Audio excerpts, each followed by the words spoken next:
ಗಡಿನಾಡು ಬಳ್ಳಾರಿಯಲ್ಲಿ ಬ್ಯಾನರ್ ಗಲಾಟೆ ಪ್ರಕರಣದನ್ನ ಸಿಬಿಐ ತನಿಖೆಗೆ ಒಳಪಡಿಸಲಿ. ಶಿವಮೊಗ್ಗದಲ್ಲಿ ಮಾಜಿ ಡಿಸಿಎಂ ಕೆಎಸ್ ಈಶ್ವರಪ್ಪ ಹೇಳಿಕೆಯನ್ನ ಕೊಟ್ಟಿದ್ದಾರೆ. ಇನ್ನು ಸಿಬಿಐ ತನಿಖೆಗೆ ಕೊಟ್ರೆ ಸಂಪೂರ್ಣ ಸತ್ಯಾಂಶ ಹೊರಗೆ ಬರುತ್ತೆ. ಬಳ್ಳಾರಿ ಗಲಾಟೆಯಲ್ಲಿ ಕೇವಲ ಬ್ಯಾನರ್ ಕಟ್ಟುವಂತ ವಿಷಯ ಕಂಡು ಬರ್ತಿಲ್ಲ. 8 ಗುಂಡು ಹಾರಿಸಿರೋದು ಪೂರ್ವ ನಿಯೋಜಿತ ಸಂಚು. ತನಿಖೆಗೆ ನಡೆಸ್ತೀವಿ ಅಂತ ಸಚಿವರು ಸಿಎಂ ಹೇಳ್ತಿದ್ದಾರೆ.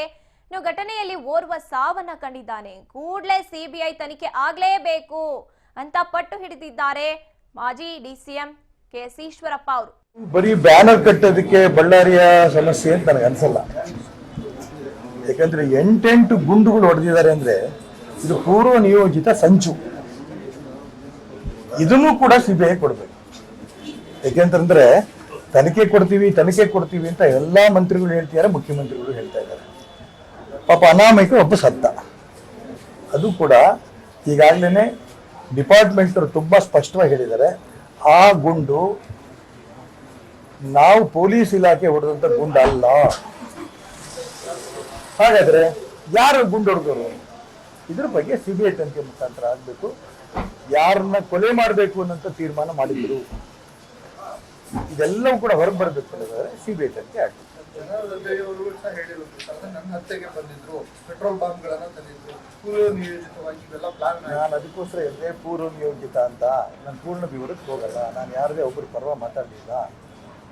ಸಿಬಿಐ ಕೊಟ್ರೆ ಯಾರು ಇದರಲ್ಲಿ ಕೊಲೆ ಮಾಡಕ್ ಪ್ರಯತ್ನ ಮಾಡಿದ್ರು, ಯಾರನ್ನು ಕೊಲೆ ಮಾಡಕ್ ಯೋಚನೆ ಮಾಡಿದ್ರು, ಇದೆಲ್ಲ ಹೊರಗೆ ಬರುತ್ತೆ. ಸಿಬಿಐ ತನಿಖೆ ಮುಖಾಂತರ ಹೊರಬರುತ್ತೆ. ಇದು ಬರೀ ಬ್ಯಾನರ್ ಕಟ್ಟೋದಕ್ಕೆ ಬಳ್ಳಾರಿಯ ಡಿಸಿಎಂ ಮಾಜಿ ಡಿಸಿಎಂ ಹೇಳ್ತಾ ಇರೋ ಪ್ರಕಾರ ಇದು ಪೂರ್ವ ನಿಯೋಜಿತ ಸಂಚು. ಯಾರನ್ನೋ ಗುರಿಯಾಗಿಸ್ಕೊಂಡು ಯಾರಿಗೋ ಅಪಾಯವನ್ನ ಮಾಡಬೇಕು ಅಥವಾ ಯಾರನ್ನೋ ಕೊಲ್ಲಬೇಕು ಅಂತ ಇವರು ಸಂಚನ ಮಾಡಿ ಬಂದಿರುವಂತದ್ದು. ಅದರಲ್ಲೂ ಜನಾರ್ದನ್ ರೆಡ್ಡಿ ಅವರೇ ಒಂದ್ ಕಡೆ ಹೇಳ್ತಾರೆ, ಇದು ನನ್ನನ್ನ ಗುರಿಯಾಗಿಸ್ಕೊಂಡು ನನ್ನ ಮೇಲೆ ಇರುವಂತ ಯಾವುದೋ ಒಂದು ಕೋಪ ಅಥವಾ ಜಿದ್ದನ್ನ ಇಟ್ಕೊಂಡು ಶುರುವಾಗಿದ್ದಂಥದ್ದು. ಇಲ್ಲಿ ಬರೀ ಒಂದು ಬ್ಯಾನರ್ ನಿಂದ ಶುರುವಾಗಿದ್ದಲ್ಲ ಅಂತ ಜನಾರ್ದನ್ ರೆಡ್ಡಿ ಅವರು ಕೂಡ ಹೇಳ್ತಾರೆ. ಇನ್ನು ಅವರ ಸಪೋರ್ಟ್ಗೆ ಅಂತ ಬಂದಿದ್ದಂತಹ ಶ್ರೀರಾಮುಲು ಅವರು ಕೂಡ ಅದನ್ನೇ ಹೇಳ್ತಾರೆ. ಇನ್ನು ಎಲ್ಲರೂ ಇವಾಗ ಹೇಳ್ತಾ ಇರುವಂತದ್ದು ಸಿಬಿಐ ತನಿಖೆ ಆಗ್ಬೇಕು. ನಿಜವಾಗ್ಲೂ ಕೂಡ ಯಾರಿದ್ದಾರೆ ಇದ್ರ ಹಿಂದೆ, ಅವ್ರ ಉದ್ದೇಶ ಏನು ಅನ್ನುವಂಥದ್ದು. ಇನ್ನು ನೆನ್ನೆ ನಾವು ನೋಡ್ತಾ ಹೋಗೋದಾದ್ರೆ ಇಲ್ಲಿ 8 ಅಲ್ಲ 10 ಬಾರಿ ಗುಂಡು ಸದ್ದು ಮಾಡಿದೆ. ಅದರಲ್ಲಿ ಒಂದು ಗುಂಡು ಯಾರೋ ಒಬ್ಬ ಅಮಾಯಕ ಕಾರ್ಯಕರ್ತ, ಕಾಂಗ್ರೆಸ್ ಕಾರ್ಯಕರ್ತ ರಾಜಶೇಖರ್ ಅನ್ನುವಂಥವನಿಗೆ ಬಿತ್ತು. ಆತ ಜೀವ ಕಳ್ಕೊಂಡಿದ್ದಾನೆ. ಅವ್ರ ಮನೆಯವರು ಗೋಳಾಡ್ತಾ ಇದ್ದಾರೆ. ಇಲ್ಲಿ ಯಾರ್ದೋ ಒಂದು ಗಲಾಟೆ ಅಥವಾ ಗಲಭೆಗೆ ಒಬ್ಬ ಅಮಾಯಕ ಬಲಿಯಾದ. ಮತ್ತೆ ಇನ್ನೊಂದ್ ಕಡೆ SP ಪವನ್ ನಜ್ಜೂರು ಅನ್ನುವಂಥವ್ರು ಅವರನ್ನ ಅಮಾನತು ಮಾಡಲಾಯಿತು. ಇನ್ನು ಅವರ ವಿಚಾರಕ್ಕೆ ಅಂತ ಬಂದಾಗ ರಾಜ್ಯ ಸರ್ಕಾರ ಅಥವಾ ಸಿಎಂ ಸಿದ್ದರಾಮಯ್ಯ ಅವರು ನಿರ್ಧಾರವನ್ನ ತಗೊಂಡು ಅವರನ್ನ ಅಮಾನತು ಮಾಡಿದ್ರು. ಅಲ್ಲಿ ಘಟನೆ ಆಗಿದ್ದಂಥದ್ರಲ್ಲಿ ಅವರು ಮೇಲಧಿಕಾರಿಗಳಿಗೆ ಮಾಹಿತಿಯನ್ನ ತಲುಪಿಸ್ಲಿಲ್ಲ ಅಥವಾ ಅಲ್ಲಿ ಅವರು ನಿರ್ಲಕ್ಷ್ಯ ವಹಿಸಿದ್ದಾರೆ SP ಅನ್ನುವಂಥದ್ದನ್ನ.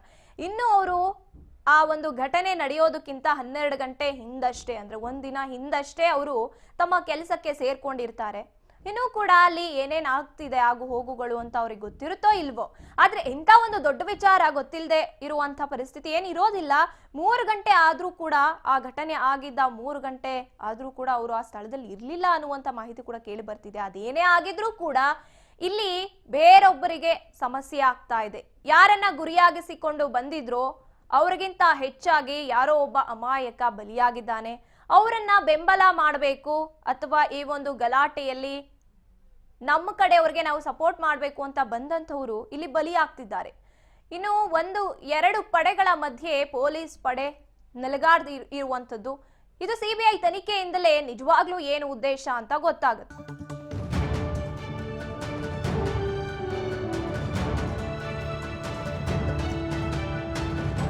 ರಾಜ್ ನ್ಯೂಸ್ ಕನ್ನಡ.